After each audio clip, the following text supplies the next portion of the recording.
What's up, guys? Satu Dave here. Quick little video, which I always say is quick, but it never is. Going over some stuff we did in this week. First of all, thanks for the shout out, Brandon.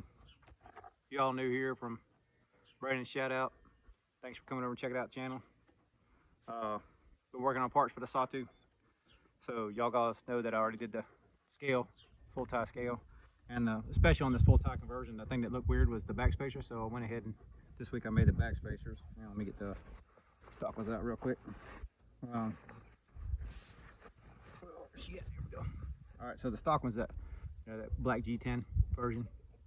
So they just look weird to me, being all full tie and having a black backspacer. It just kind of busted up the lines a little bit. So yeah, I made 4 of these full tie backspacers.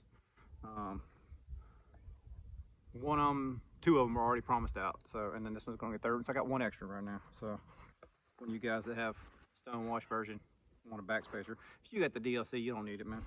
I mean, it very subtle differences, like weight wise. Just, I mean, there's a difference, but it's not so much where, like, if you had a DLC version, you're like, oh, man, I gotta get a tie backspacer. I mean, if you want one, that's cool. I'd probably make more, but material is always the wild card for me. Time, I got it. Program already got obviously done now, so it's just a matter of getting the material and slapping it on a fixture and running the program. It's pretty much that simple. Still working on this one, tuning it up a little bit. I think I'm probably gonna re-stone wash everything a little bit more, probably the blade too, because the blade's just that blasted blade. So I don't know, I was thinking about acid etching it, but the more I mess with it, I kind of like it all that same silver. I think I'm just gonna stone wash everything a little bit heavier, try to get it better. I got some ceramic media. I've just been doing it by hand instead of taking it to work, put it in the tumbler and that sort of shit. So I don't know, you know, that's what I've been working on this week as far as projects go. So that's that. As far as the 4Max, if you watched last weekend, I got this 4Max, and I really didn't have a chance to use it last weekend, but this weekend, earlier this week, last weekend, I can't remember, I put an edge on it and I started using it at work. Man, this thing's been pretty fucking cool. A little wave feature, you know, that somebody welded on there. I mean, it works. It does.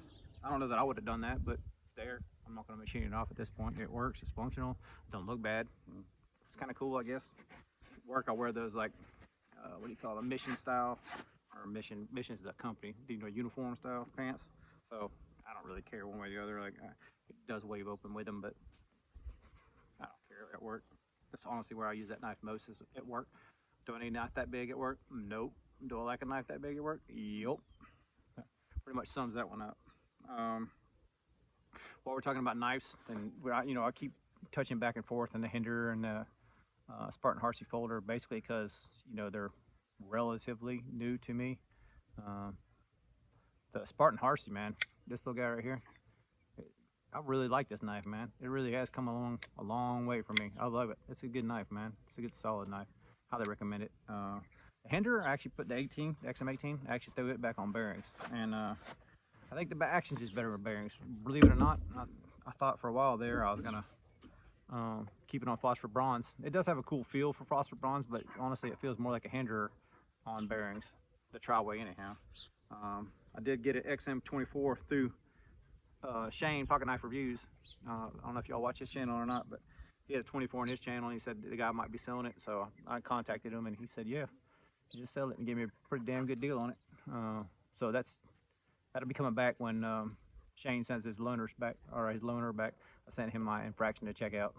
I don't guess he's ever had one or seen one, and obviously mine's modded. I just thought it was a cool thing to do, and like watching his video, like him and Stevie both, like they both cracked me up because they were so excited to see someone else's knives. And that, you know, as a knife guy, that's cool as shit to see someone else enjoy the same thing you enjoy, and you know, you be able to just loan people knives and create that much joy. It's just cool, man. Like, I don't know, one of my things, man. I like gifting stuff, and I like, you know, spreading the joy about as much as possible. So, you know, like, it's just cool, man. Like, a lot of people that bought knives from me kind of get extra stuff too, just because I like to spread the wealth, you know, the best I can. Like, I'm in a fortunate position right now, so I ain't rich, but I'm in a fortunate position where I can, you know, hook somebody up a little bit without them even knowing I'm gonna hook them up.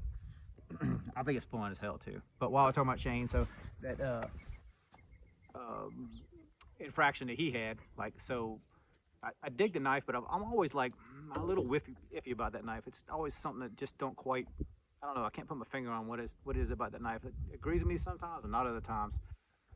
I love them Edwards, man. So I went and got the old 187 RMP. Ended up trading it for this guy, but this little guy right here, I really dig. Like, I don't know what's different about this one, the way the ergos are or something, but the fatness of it or something. Like, I don't know, you know, being that chunky, whatever else. But for a little guy, this is my little knife right here, because it just, like, you can just see it right here. Like, boom.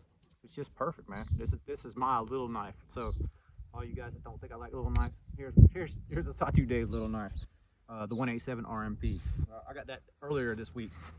It's been a busy week for knives.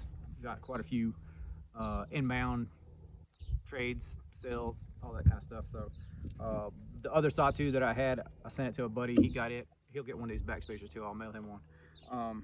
And I think he's digging it pretty good.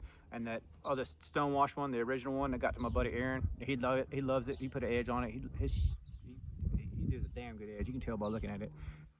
We ended up doing a trade instead of selling him, and I got this Harpoon Tonto Eclipse out of the deal from my end of it. Black and gray G10 scales. I dig this thing, man. I dig it. Like, he laid the edge back pretty good. See it right there. It's laid back pretty good. He used a wicked edge, and it is a wicked edge. It's done cardboard duty already and some other little things, but it's a pokey son of a bitch. I leaned over on it with the edge out just a hair, and it got me good, man. So much is, it's sharp, man. Aaron did a damn good job on that, bro. So he's kind of like Aaron's. He likes to hunt of trying to find a knife. Well, quit on. You're bumping the tripod. Hey, you're bumping the tripod, man. Back up. Oh, dang, I'm gonna throw the ball with this dumbass real quick. There you go. Get it, motherfucker. All right. Anyway, so Aaron's a kind of a bit of a hunter, knife hunter. I call him the knife broker and the hunter, however you want to call it. But me and him talk often, like often enough where I can't remember what his IG handle is, because we talk text message mostly. And I don't even remember what his IG handle is 9 times out of 10. It's just Aaron. Anyway, so he loves finding shit, and you know, we talk about knives that we would buy again or would, you know, wish we still had and all that thing. On his conversation end of it, he's like the F3, and he ended up seeing an F3, and I told him, like, the only F3 I'd be interested in to be a large one, and yep, he found one, and yep, I bought it. So large F3. I think this one's been around. I'm not sure 100% if it's all factory, and neither was the owner, and neither was Aaron. So, you know, either way, it's a cool. I'm not really a green knife kind of person, but this knife is cool as shit. It's a little weird. Some of the weirdness of it for me is the sounds. It's weird, real weird sounding. Sorry, the dog keep bumping that tripod, but he ain't gonna quit.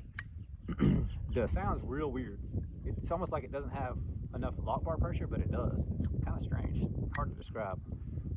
Super thin hollow ground blade, but it's chunky. It's good. There ain't nothing hauled out on this one. This is more my style. I think the new ones he hauls them out, or when I say haul them out, he pockets the inside of the titanium. I think you all know what I was talking about. I'll just clarify in case there's any. What the hell is Dave talking about now? And I think we're gonna call it sweet and cut it short this week. Just a quick update.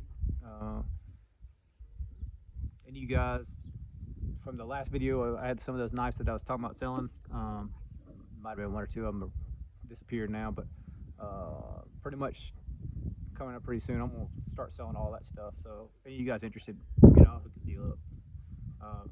Or trade if you want to trade. I'm cool with trade. IG, hit me up on IG. Other than that, it's gonna be it for this week. I'm kind of tired. We done framed in or started framing in the shipping container today, and it's just a lot of work, man. But it's cool. I'm digging it. Anyway, I'll show you that one in another video some other time. I'm gonna keep rambling if I keep this phone on. All right, holla at y'all later.